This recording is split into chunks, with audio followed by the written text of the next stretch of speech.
I can't. They're the boss. I can't disagree with them. Thank you for reminding me. They're the guys who pay the bills. Oh no, we're live. Everyone heard that. I have great respect for my patrons and customers. I hope no one finds out because nowadays people think I'm weak. Uh, but I'm not weak. I was just beaten up by some Trump supporters that I hired for cheap. I was hoping I could hire some more. That joke made no sense. I hope we can take that out during the post. Hey, not everyone can drop 4,000 on Oh Nigerian my underwear god! models. I was so impressed with that guy. I mean, isn't that what? Isn't that? Doesn't that mean America is great? If you're a gay black man and you can just hire someone to beat you up in the freest country in the world, isn't that wonderful? I mean, because if he had lived in ancient Rome, he'd be poor, and if you're an actor in ancient Rome and you're a slave, and they call upon you to play the role of a tragic role, and you get killed on stage. You know, I don't know if you guys knew that, but they would off their slaves during theatrical performances back in ancient Rome. Isn't that Wow. lovely? See, My, this is why wife- I admire the Romans. Yeah, they were well into verisimilitude. My wife in the background is pointing out that Red Cortez lost New York over 2,500 jobs, whereas Jesse Smollett created two new jobs. So he actually added to the workforce. That was one of the funnier memes I saw last week. I thought it was hilarious. I also liked that when Red Cortez said that she was the boss, because she at least was trying to come up with ideas for how to invent problems to help destroy the United States and move us into the socialist utopia of Venezuela crossed with hell, which I think is the plan. I think Uncle Screwtape is in favor of this plan.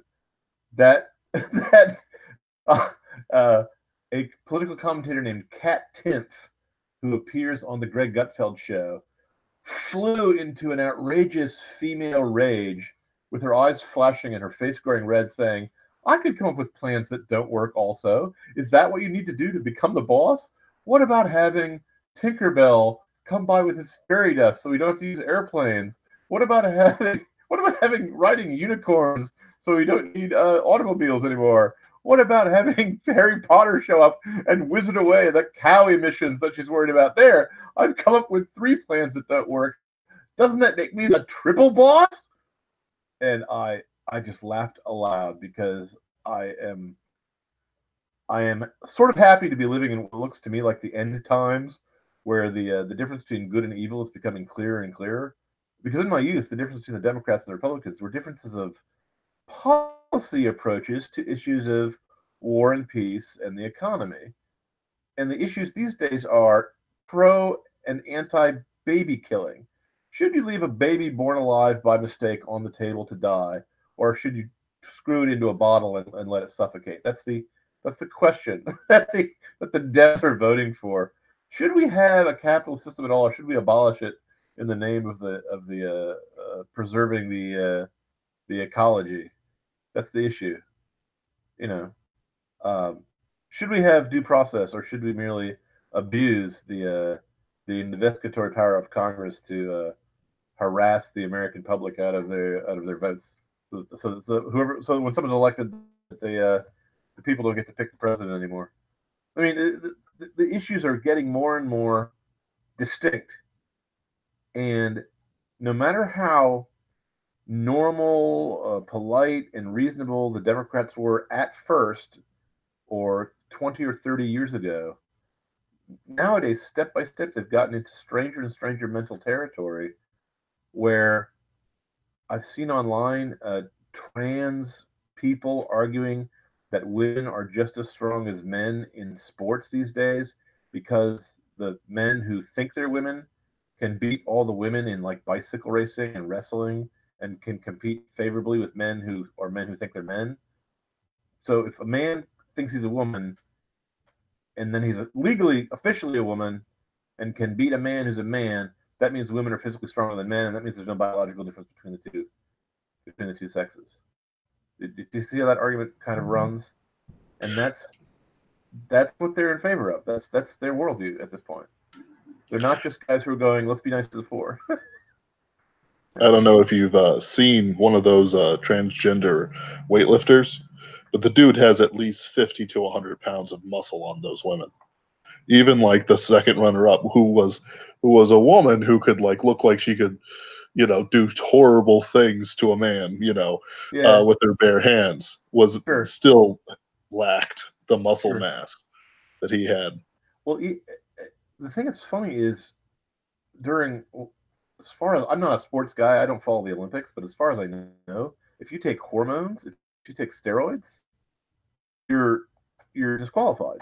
That's the old rule now. So now, can you? I mean, can you take all if you're trying to change your sex and trying to suppress your sexual characteristics by taking artificial hormones? How is that different from taking steroids? I And even imagine if, they no matter probably what, treat it like and no matter medicine. no matter what you do surgically, yeah, but the effect is the same.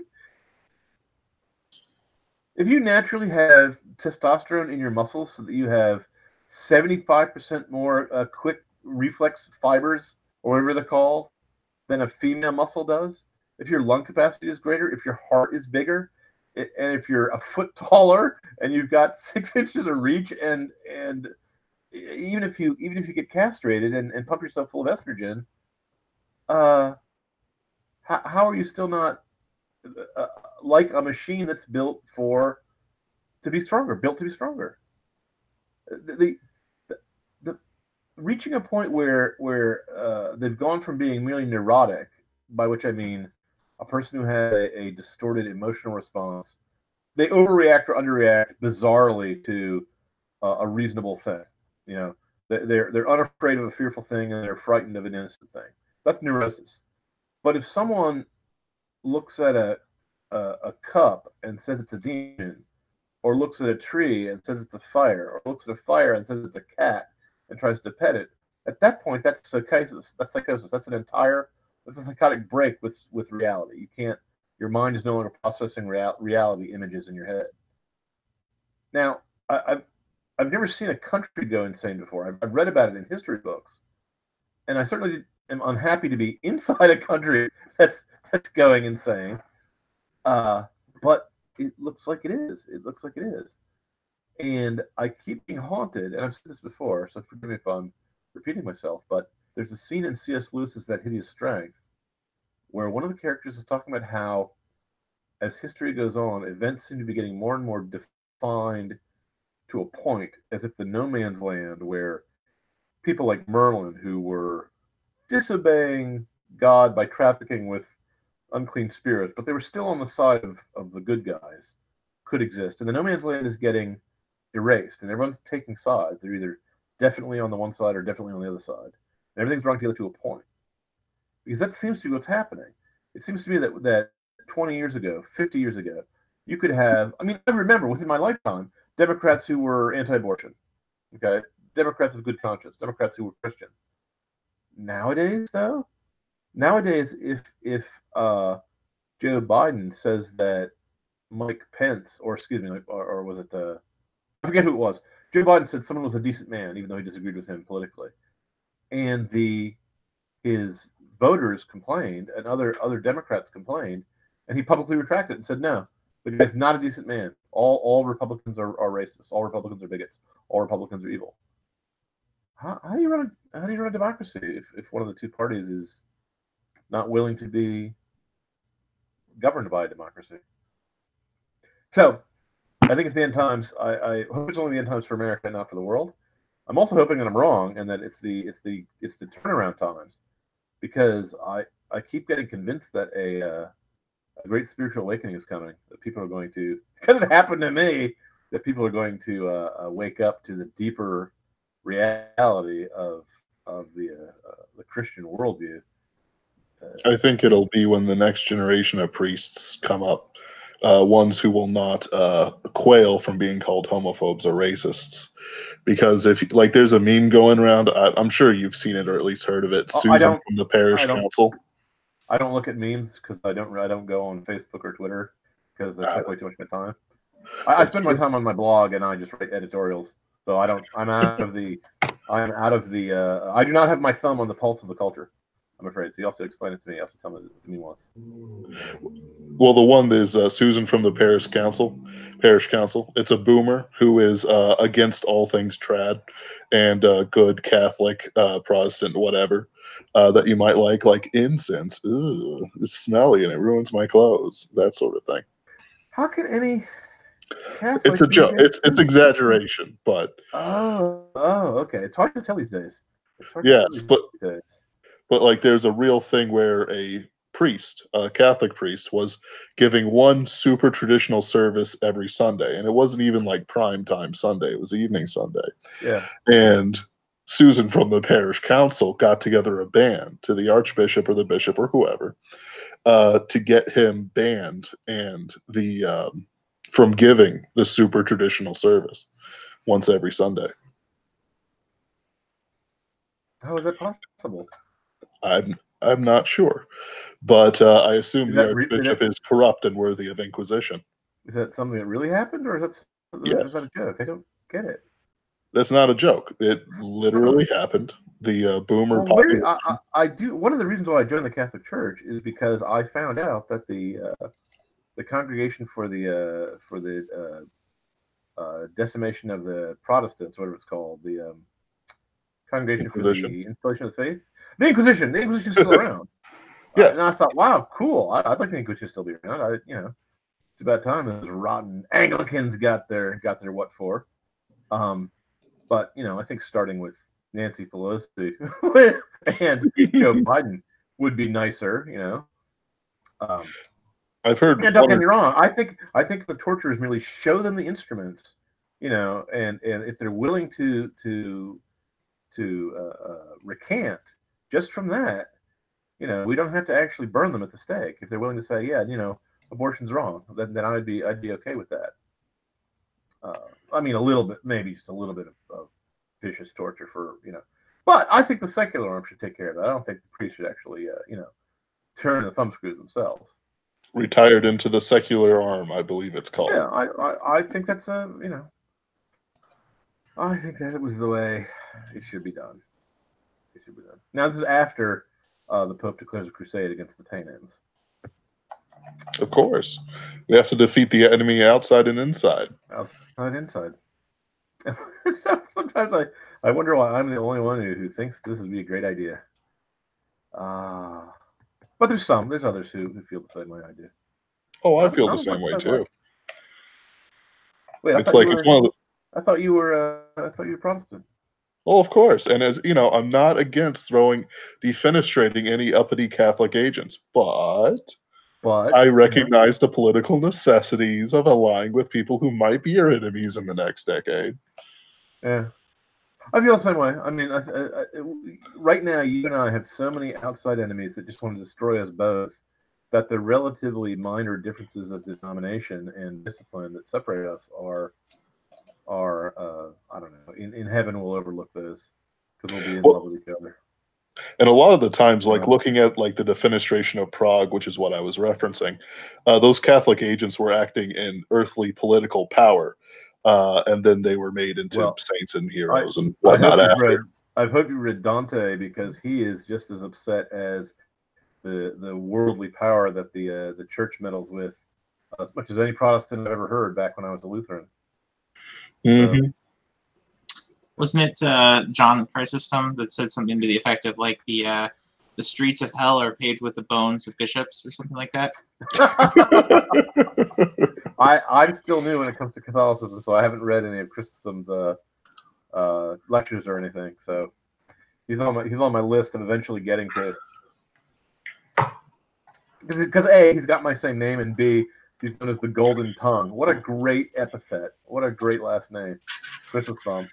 I can't even say it, and I admire it. Hopefully that doesn't have the same meaning as silver tongue. Well, I don't know. He said that he was said to have a golden tongue. I don't think it was a prosthetic. I think it meant he was very eloquent. And he's from the good old days. He's from back when Constantine was still around and St. Nicholas was punching heretics in the General Council. Right. Or maybe it was more like a slap. I mean, he was Santa Claus. Just backhand him like a pimp. Well, they had to apologize. Gilded tongue. He pissed off the Saint Nick pissed off the emperor and he had to apologize, if I recall my tradition correctly. That's right. No one was allowed to strike anyone in the presence of an emperor. Yeah, yeah. It's similar to how many of manga does not allow anyone to be killed in his presence, except for when he kills them. So in my essay today, in my column today, the insight that struck me was that there's only three basic types of approaches to world history. And if you're a fan of not C.S. Lewis, of G.K. Chesterton, you'll see that this is the theme that I stole from Everlasting Man, because Chesterton spends that book arguing against the rather simplistic idea that of the call them the progressives, the Hegelians, the evolutionaryists, the guys that every generation is better, more enlightened, and more civilized, and happier, taller, and stronger than the generation prior. So that by that kind of Victorian optimistic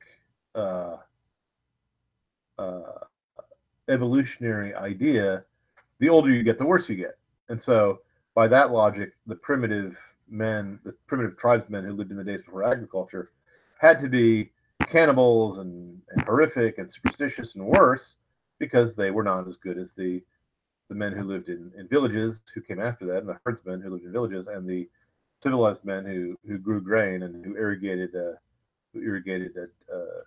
fields after them. And the whole problem with that worldview of the ever increasing linear ascent is that you tend to live in the now. You tend to say, this generation knows everything there is to know, and everything that came previously is degenerate, is immature, is primitive, is savage. And that doesn't fit drama very well, because the H.G. Wells, in his Outline of History, which I read when I was young, has that attitude toward it. It's everything in the past was bad, and things got better and better and better until now, and they're culminating with me, H.G. Wells.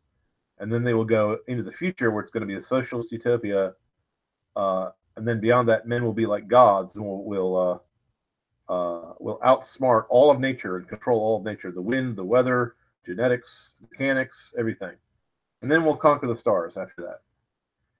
But the problem with that worldview is if you read the science fiction not from the John W. Campbell Jr. days, but from a generation earlier, from H.G. Wells and Olaf Stapleton, they were well aware that the Morlocks come after the humans, that the sun goes out, that entropy wins in the end, that everything decays, everything dies, and if this world is the only world there is, if this universe is the only universe there is, then it has to have an unhappy ending. It has to come to a dark halt and stop.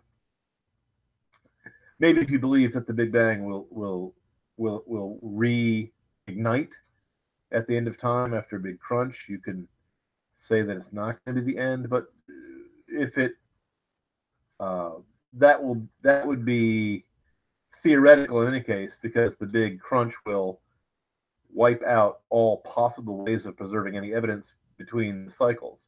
So it might as well be a straight line with two endpoints, that because nothing can communicate from one to the other.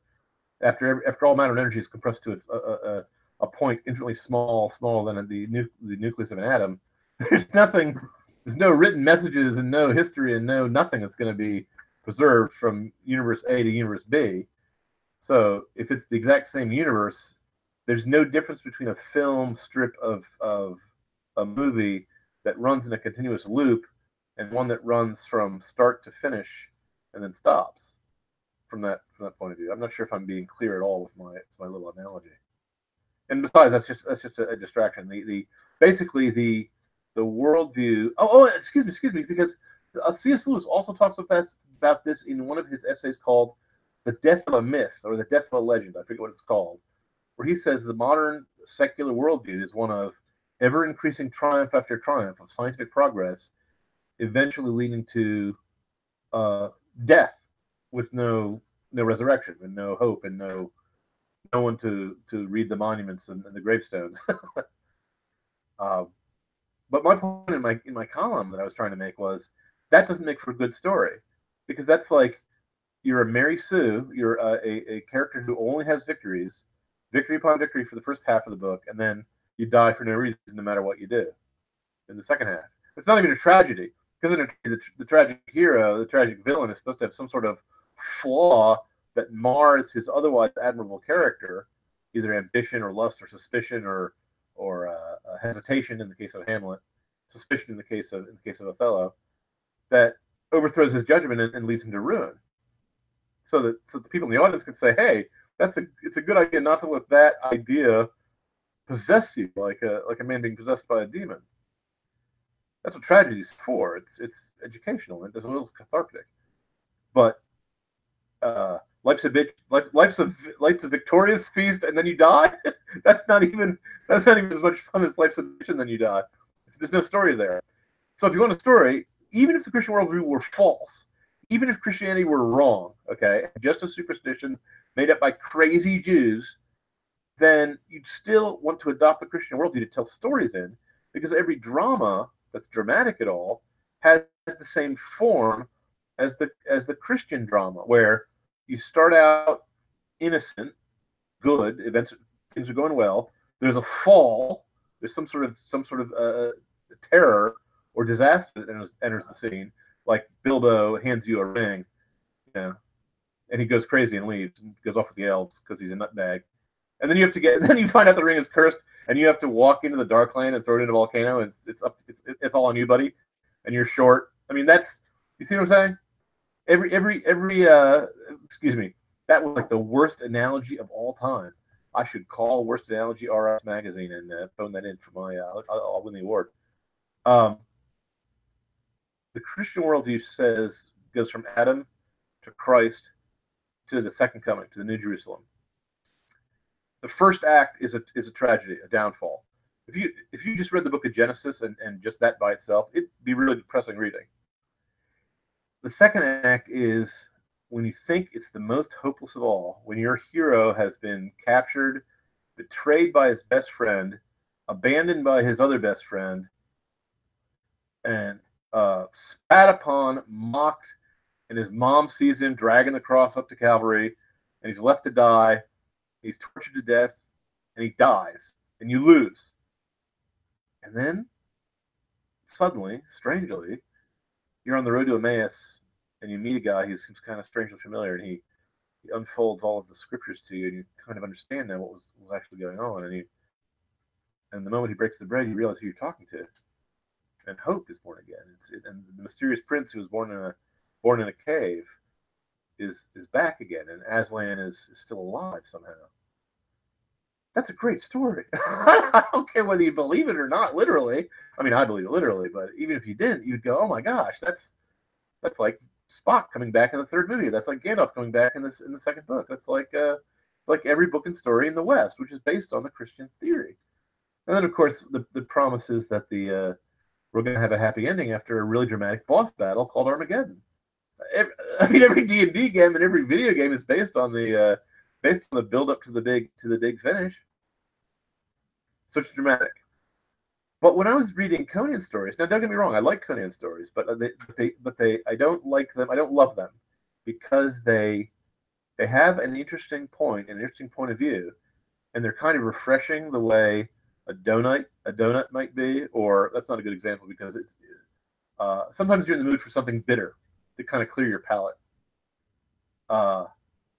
And they're always a little bitter, Conan stories, kind of like a shock of cold water, and they're always a little bit daydreamy because the main character is a thief and a pirate and a killer and a king later on. But the background they take place in is not the progressive worldview where everything gets better and better. And it's not the Christian worldview where things go from bad to worse to good again at the end, happy ending. They're the cyclical worldview of the Buddhists. They're the Spenglerian. Oswald Spengler was a guy in the 20s. In fact, he had just written a book about 10 years, maybe 20 years before Robert E. Howard wrote, and his ideas were floating around at the time And he wrote a book called The Downfall of the West. The Untergangen der Abelländer, I think it was in German, which is funny because I think Intergang is Jack King Kirby's. They're the bad guys in Jack King Kirby's New Gods series when he was writing for DC. And I wonder if he picked the name Intergang as a play on words for the guys who the German word for the Yiddish word for downfall, for destruction. Spengler's theory was that civilizations are like living organisms, that they go through a growth spurt and a maturity, but then they turn senile, get corrupted, and fall to pieces. Now, I myself regard this as an interesting analogy, but there's certainly nothing about a civilization that necessarily makes it act like an organism. But it was but in the 1930s, between the wars, between World War I and World War II, it's hard to put yourself into the mindset of the time, especially as the people who lived in those days are dying off. Both my grandparents who lived through that time are dead now.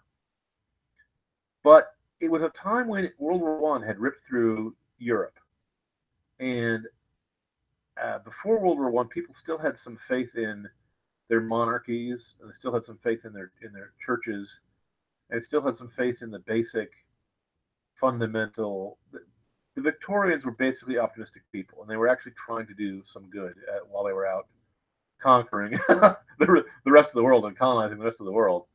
They weren't like the Romans. There was something that they even the Romans did a little bit. Did some good. I mean, aqueducts and Roman law and stuff. So I take that back.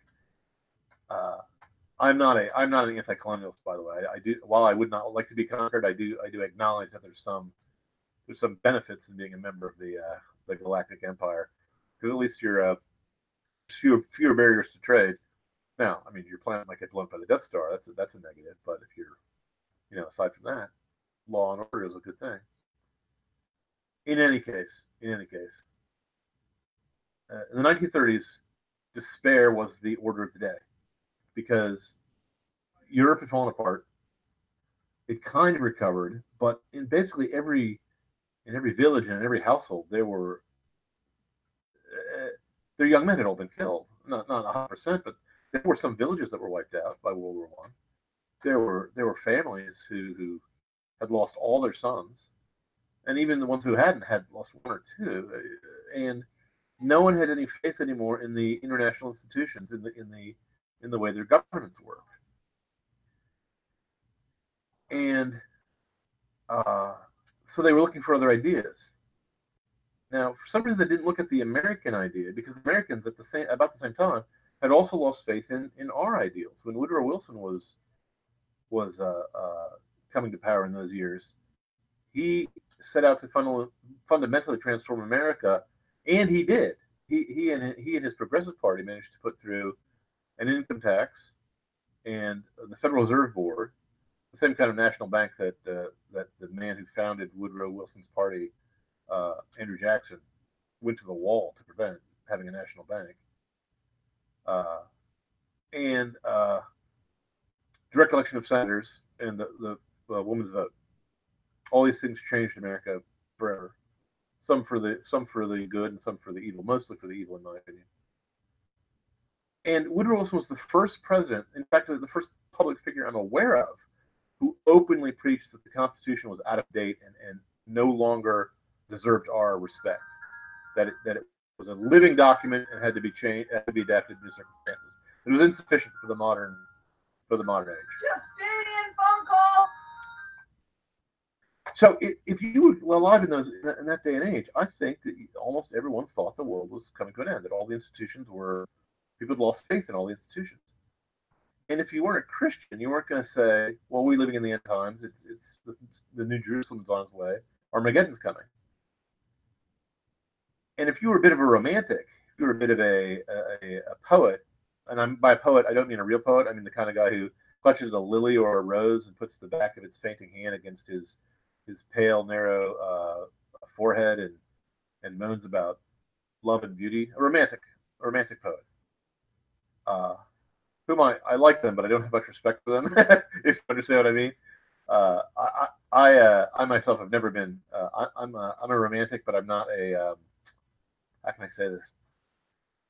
I believe in the muse. The muse has done me very well by me, but I also believe that it's a that writing is a craft, and that you're supposed to do it in a workmanlike way. I borrow the. I have the same attitude as Hugh Lofton, the guy who wrote the books about Dr. Dolittle, who, when asked about his imagination and about his muses, said, "Well, I just write books the way a cobbler makes shoes." By which he meant he takes the leather, which is he takes whatever his raw material is, and he puts them together. He's constrained by the shape of the human foot, but aside from that, he has to make it workmanlike, practical, but also ornamental enough to be pretty. And within within what you can do with a shoe, with a boot, with a lady's slipper, there's a lot of variation, but still, it's got to be a workable. You have to walk around in it.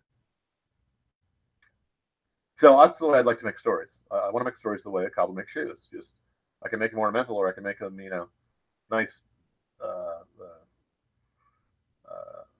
jack boots to step on people's faces. If I'm in a bad mood, or little ladies ballerinas, or whatever I need to make. But it's just a product. It's just something that you offer to the public. Or if you're a Christian, you offer it to God. You offer it to the greater glory of God. And in any case, that's another rabbit hole that I've stepped into.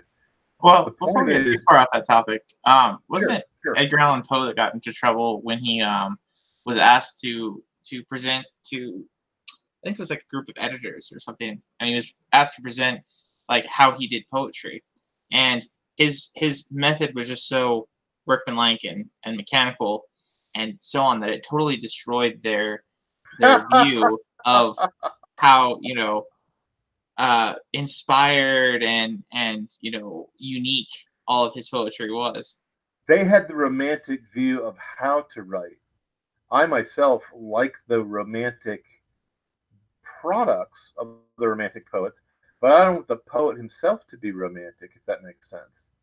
It's like writing a fantasy book. I would like the fantasy book writers to be very hard-headed, practical men, so they can write a very well put together book, but I want the story in the book to be all painted clouds and elvish lights and mysterious music heard in the distance and the starlight of Elfland and the mysterious female figure wrapped in silver dancing on top of the waters of the mirror of the lake. And the sun shining off the broadswords and the helmets. Yeah, I mean that's what I want. But I don't want the guy to be that way. If the poet himself acts like a character from a poem, if he acts like Tom of Bedlam, who's a character from a poem, or if he acts like a fainting, languid Lord Byron type, I don't like that at all. If you look into the lives of most of these poets, and most of them are actually quite despicable. There's a few who are faithful to their wives, but a lot of them were slept around whores and were just terrible people. Byron gets a pass because he had a pet bear, in my opinion. But Byron doesn't get a pass from me. I believe he was a vampire, and I'm glad that Von Helsing took him down. There's an old comic about Byron that I wrote where he and Percy I read a long time ago, where he and Percy Shelley and Mary Shelley and others were in the same house, and he would just saunter in, "Hey Mary, Percy, let's play a game." And Mary, of course, is like, "No, Byron, I don't want any of your games. Can you guess what I haven't slept with?" And then she would sigh and say something, and he's like, "No," and he'd run off prancing about, I'm a romantic poet. Very. Yeah. Whereas Keats, was it Keats or was it who's the guy who wrote Hyperion? One of those guys I've heard was a really decent guy, really stand up and gave money to the poor and did the kind of things that you would do. And the rest of his friends were all despicable and decadent and the kind of people you're hoping the Vice Squad will come by and arrest. Yeah. So I don't have much truck with romantic poets. I like the guys who will do their work and workmen like that. I like Hugh Lofting. But if you're a romantic, you're not going to be Christian because those two worldviews are kind of at odds with each other. because romantics are basically melancholy. They think that life is fleeting, that death is forever, and that you have to gather your pleasures while you may. They're not even as noble as the Romans or the Greeks, who thought that when they died they turned into twittering bats and shades in the gloomy underworld. Because I remember reading in Homer how Achilles himself, the greatest of the heroes, the best of the best, regretted being dead and would have preferred to be a slave to a dirt farmer when Odysseus comes up to talk to his shadow. Well, that's a rather grim worldview, and oddly enough, it is less grim than the modern secular worldview, where you don't even have a shadow when you die. You just turn to dust. Your brain functions stop, and you're like a computer that's turned off, and you're gone. And so, if you're going to be a romantic, your emotional choices are melancholy and anger. By which I mean, if you're a Stoic, you'll be resigned to the fact that death is eternal and that all human action is vanity. The pagans basically are like guys who read all of Ecclesiastes except for the last few stanzas, where Solomon says what the one thing is that is not merely a vanity of vanity. Spoilers, it's God. Okay, and nice meals. Those are the two things that Solomon praises in Ecclesiastes. Or how can I say this? Aside from Christianity, aside from living for God or living for some higher purpose, and I'm not talking about in the Eastern philosophies, just in the West. I mean, when I say this, if you're believing, if you don't have the Christian approach, you either have to have the Stoic approach or the hedonist approach. And the Stoic says you should live for your duty, no matter whether it gives you pleasure or does not give you pleasure. And the hedonist says you should live for pleasure and ignore your duty when it's not pleasant, whether it's your duty bound to do so or not. And the problem with the hedonistic worldview is that there's true pleasures and false pleasures, and one is disguised as the other, like by means of a natural camouflage. And false pleasures are pleasures that the more you indulge them, the less pleasure you get out of them, and they're addictive, and you require more and more stimulus to get the same response. They pall very quickly. You get jaded very quickly. You say, the true pleasures are ones where the more you indulge, the more joy you get out of it. The true pleasure is like being married to a fine, upstanding woman, a virtuous woman. And the more you love her, the more you love back, and the more you're capable of loving her. And a false pleasure is like chasing whores, and then when you get bored with them, you also get involved in sadomasochism or little boys or sleeping with animals, and it gets worse and worse. And you need more and more outrageous things to stimulate your to get the pleasure response that you're seeking. And after a while, I mean, with most addictions, after a while, you just get to the point where you're merely trying to avoid the pain of withdrawal, and you're just a slave. You're just as much a slave as if Caesar had stepped on your country and stepped on your neck and put a chain around you. Because your master will say, "Hey, you need a hit of cocaine or cyanide or whatever it is to steal your girlfriend's money out of her purse." Spend your rent money. The master says spend your rent money, and you spend it, and so you have no rent, so you get thrown out. I mean, a terrible, cruel master, crueler than any real master in ancient Rome or something. I picked ancient Rome because they had some rules about how bad you could be to your slaves. So did the antebellum South. Just by the by, they're fairly humane as far as slavers go. On the better or slavery scale. So if you're romantic, you're melancholy. You think life is fleeting, and you're gonna die. And if you're a Hindu, you're melancholy too, because he thinks the Buddhists think there's a way off the wheel of infinite reincarnation. They're not afraid of death; they're afraid of infinite life in a condition of infinite misery. So they want to get off. They want to stop the reincarnation cycles and find a way to nirvana, a place where there's no wind, there's no disturbance, there's no desire, and therefore no pain. But for the Hindu, it's not so. There's no necessarily end condition. It's just an endless cycle. Spengler had, by having his theory of civilization's rise and fall, basically making a smaller version of the cosmic cycle of the Hindus. At least it had that sort of melancholy, because when you thought your country was at its height, you then knew it was not going to get better. It could only get worse. You're at the top of the Ferris wheel, and now it's going to go down again. Kind of a grim worldview. And I think a lot of people in the 30s felt that way, and I think that Spengler added to it by having his theories come out when they did. And in fact, he was kind of right, because the Great Depression followed the Roaring '20s, and in America, at least, the Great Depression was made much worse by the unwise and outrageously unconstitutional meddling with the economy performed by Franklin Delano Roosevelt and the economist Keynes. They all did the exact opposite thing you should do to get yourself out of a market correction. They enacted policies that made what should have been a 1-year recession turn into a 10-year permanent state of affairs, and they managed to get the idiots managed to get the unemployment rate up to 25% at one point. Fortunately for us, Pearl Harbor was bombed. and Franklin Delano Roosevelt became preoccupied with other matters for the next 4 years. Oh, by the way, he was also president for life. I don't know if you knew that. We were a banana republic in those days. It's really strange, because in the history books I read when I was in school, he's made out to be the world's greatest hero.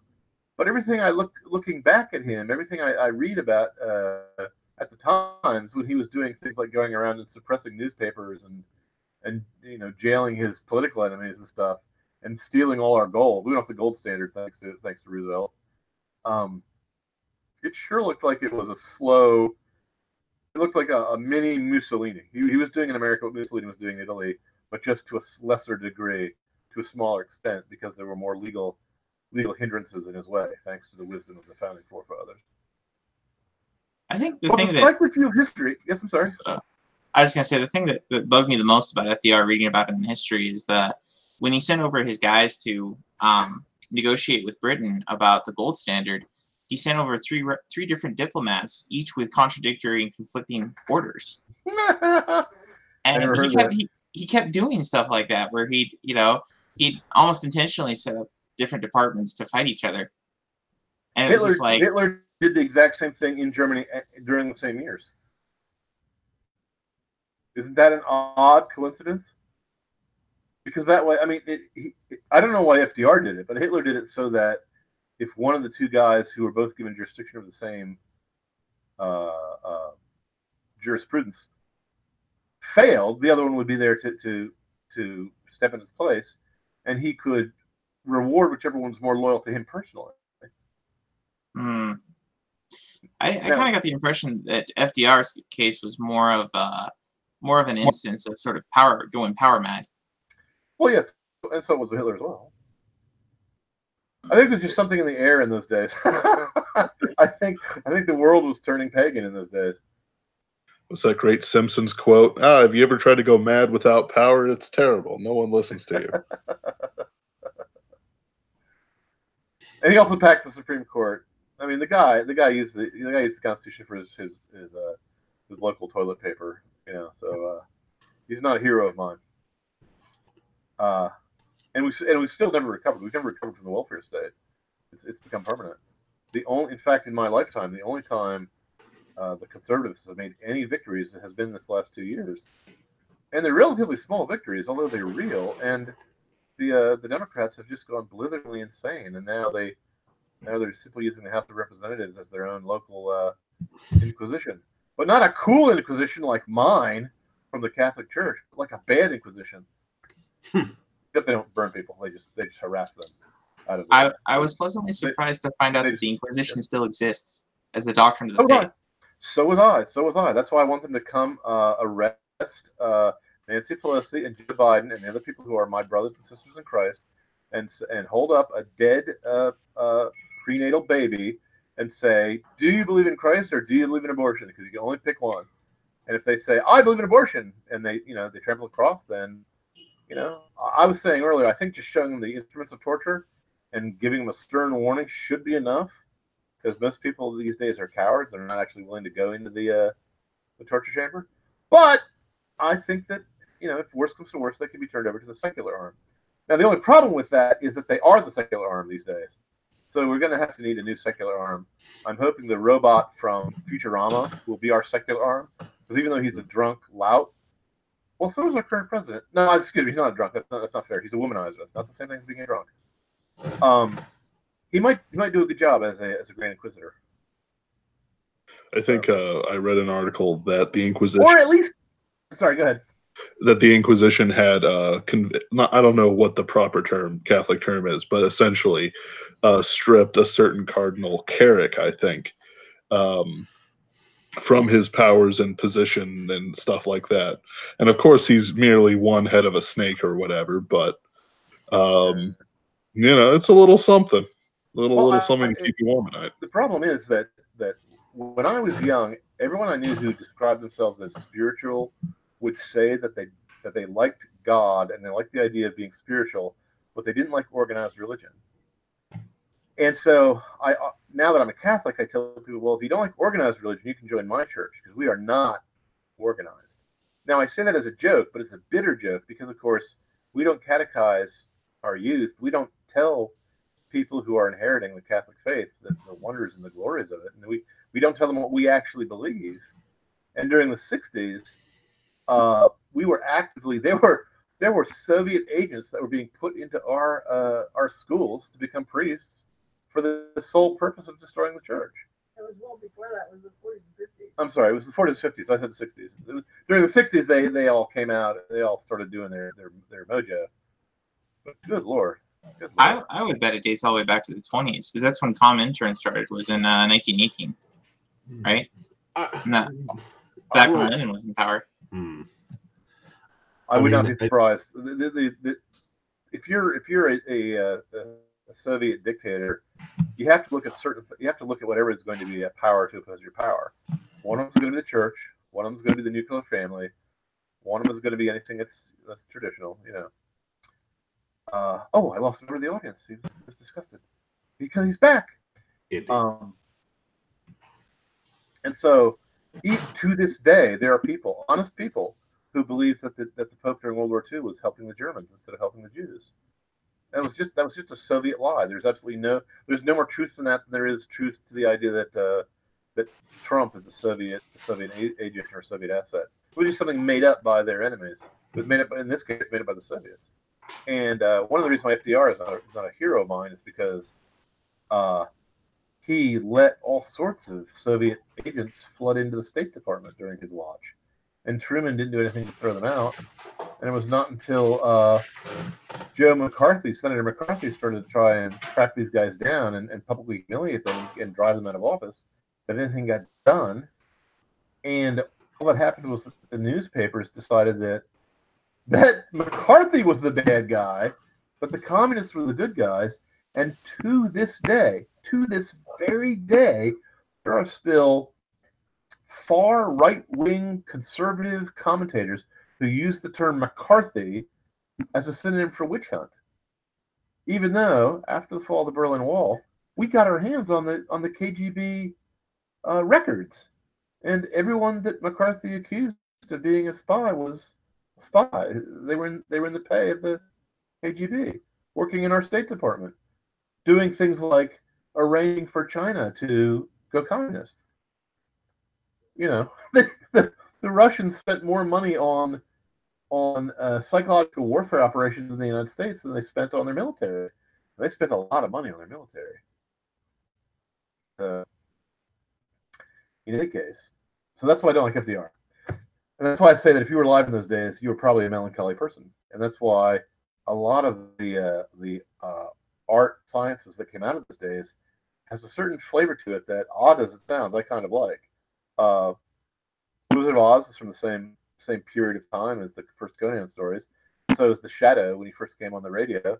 So is The Green Hornet. All these guys who are trying to stand up against the encroaching darkness. In the case of The Shadow, by cloaking themselves in darkness and then shooting guys to death with a .45.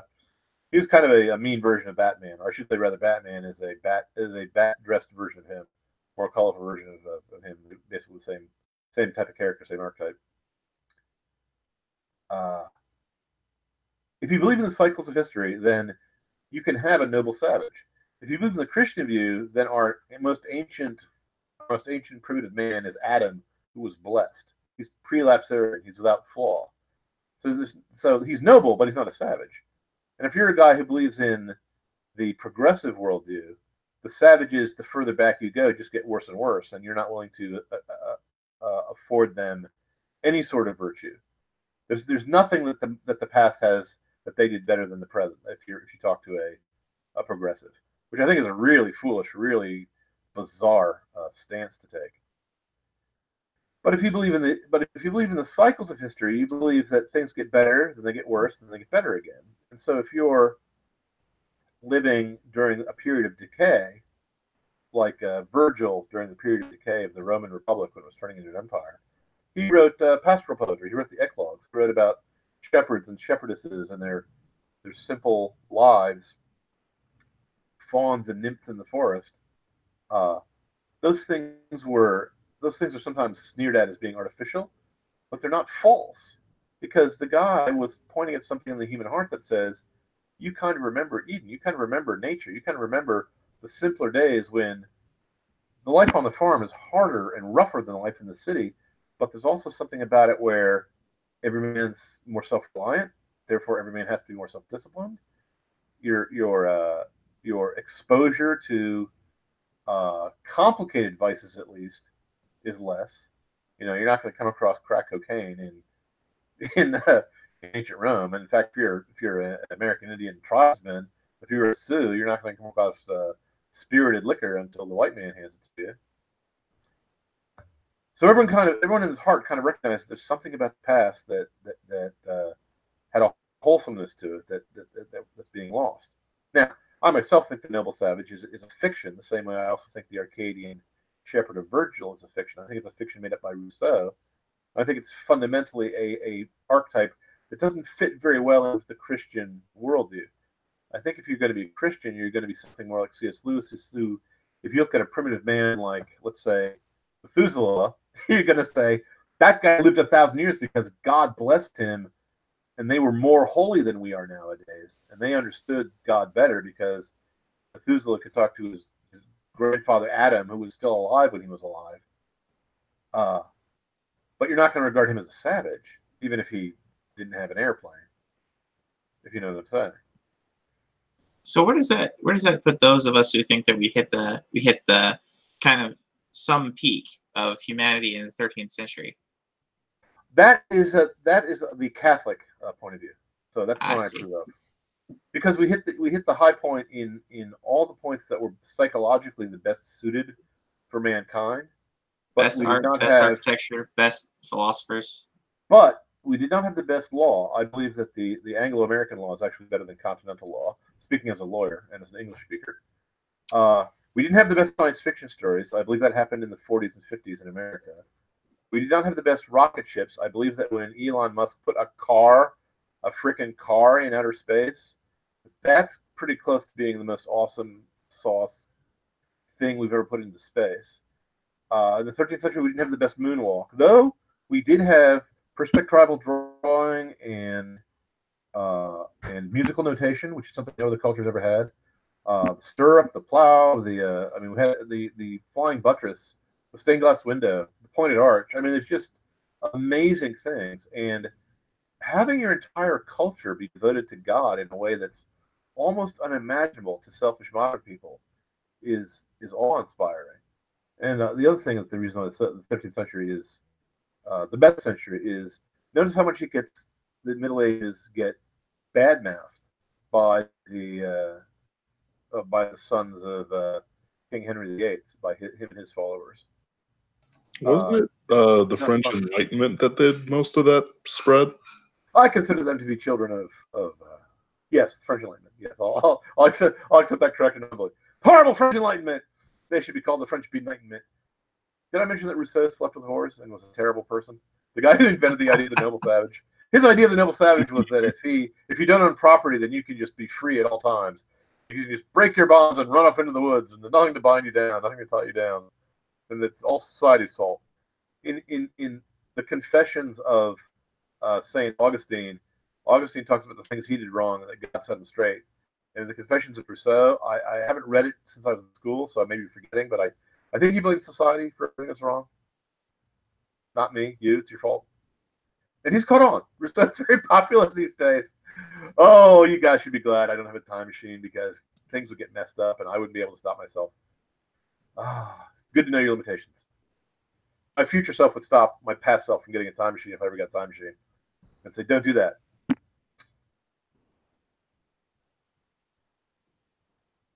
Because I go back and kill Rousseau. Because I don't think you'd have Nietzsche without Rousseau. I don't think you'd have Nazis without Nietzsche.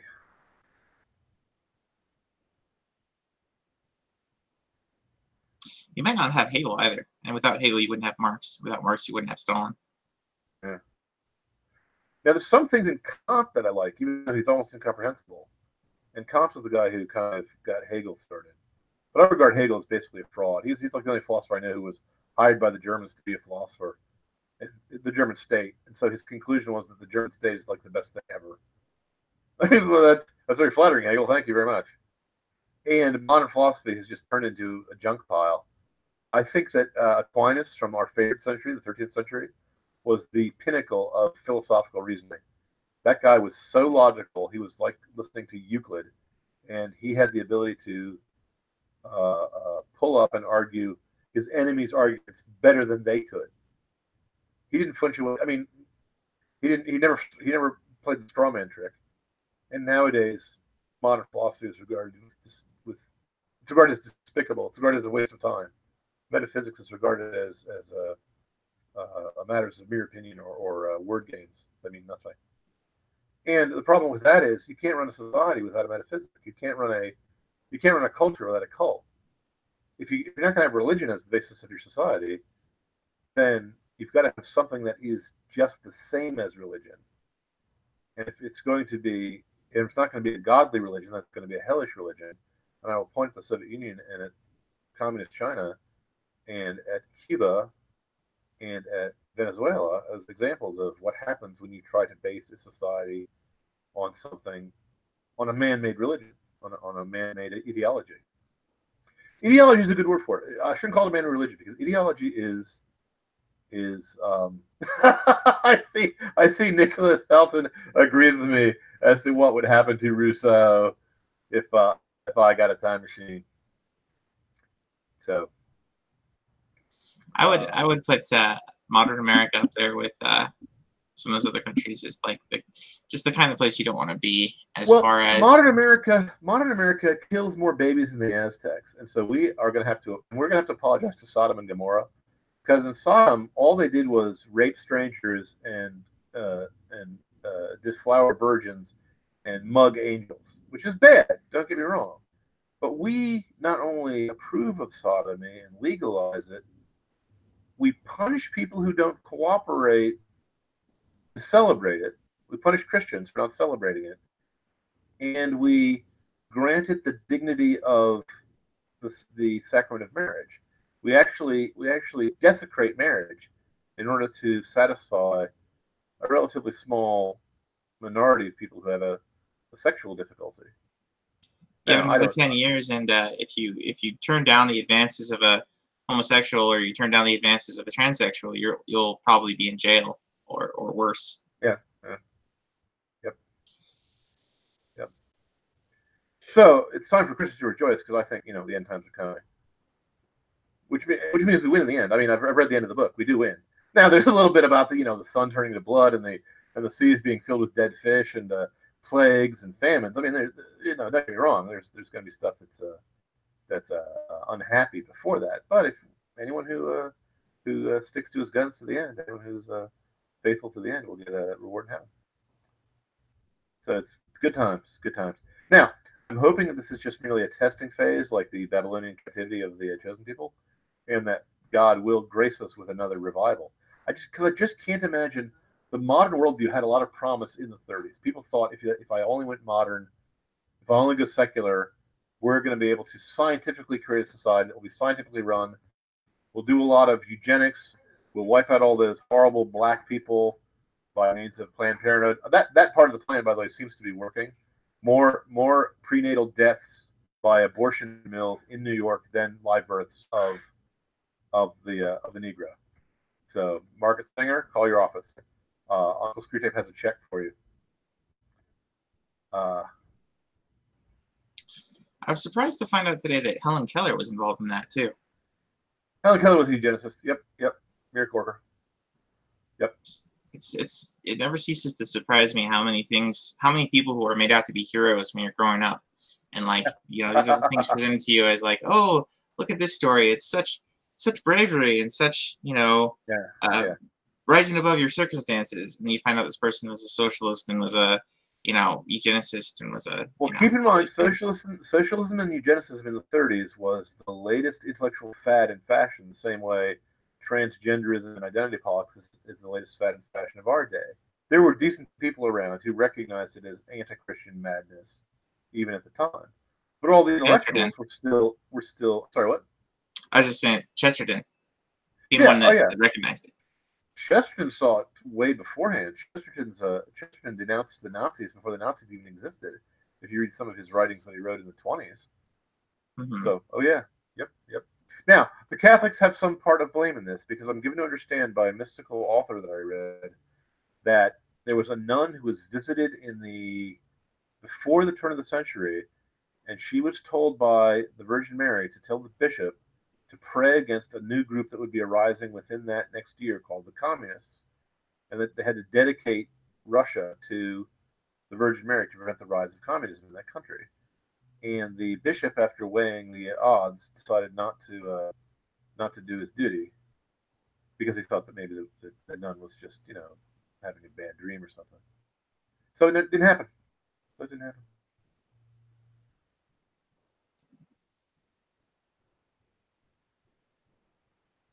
If you're reading what I put in the chat, I watched your debate against the atheist with Max Dean Esme, which I thought was very good and great. It was.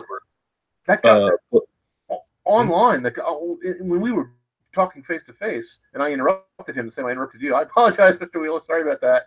He was actually good, and he stuck to the topic, and he even kind of admitted he was wrong at one point, though not really.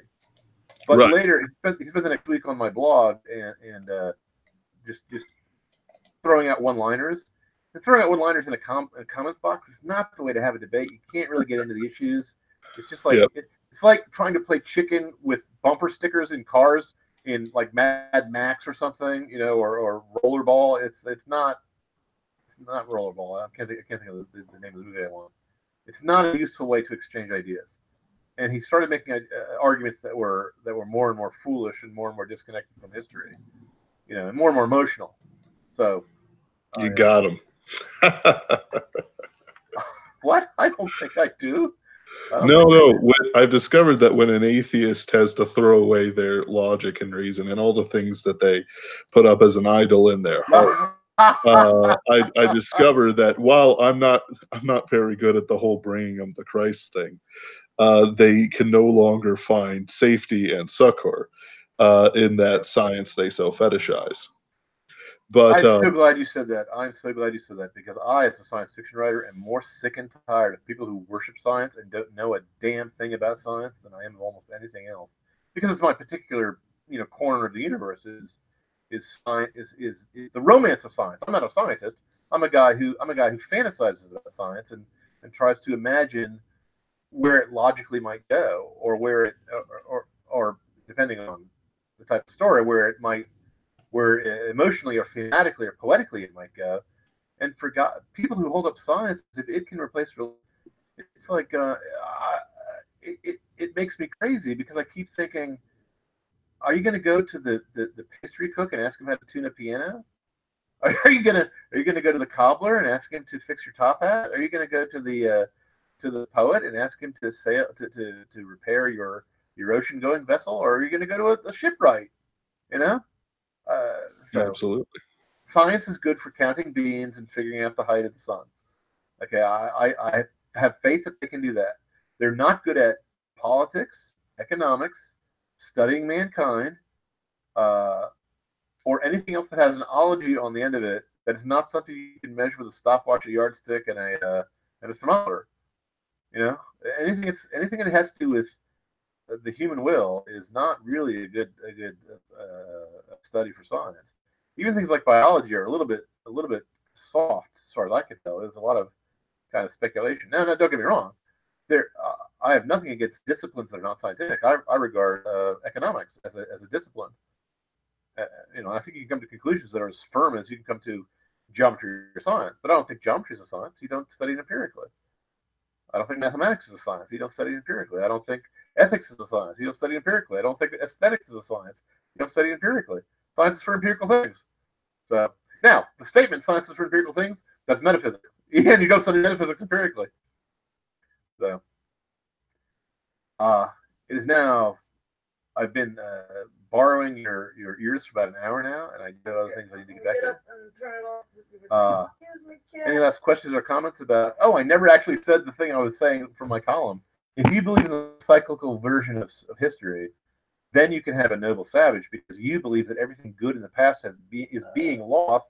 So you think that chivalry, something no real savage ever had, is something that springs out of your honest Germanic wholesomeness that is merely yours by nature. And that was also very popular among the no offense Protestants, the Protestants of the Enlightenment, because they kept trying to say the Germans were the ones that invented democracy, not the Europeans, not the Catholics, not the Southerners, and things like that. So it was a kind of a way of romanticizing the barbarians. That was popular at that time. So. But I still like Conan stories. Oh, of course, I also like superhero cartoons. I have simple taste. I also like puppet shows. I also like puppet shows that had ridiculous amounts of bloodshed during the sword fighting battles.